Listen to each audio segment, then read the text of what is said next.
Heto na naman ako guys. Isi-share ko na naman sa inyo ito ang lutuin ko.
Saka asin din.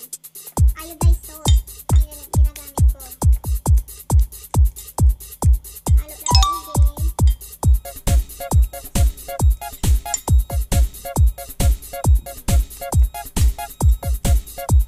Madali lang ito guys, diba? Kita nyo naman kung ano lang kasimple itong lutuin. Mga ingredients niya at napakamura pa nito. Nag-try ko na ito ng ilang beses. Pwede rin ito siya guys na inuha sa bago ng saging. Ito, lalagyan mo lang ng sibuyas. Tama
Ang bango niya, guys.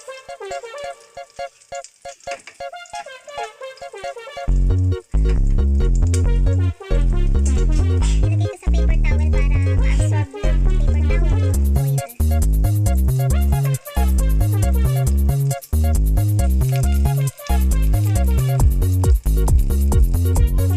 Ayan na po ang last batch. Ang nagawa ko sa 1 quart ay natapos ko na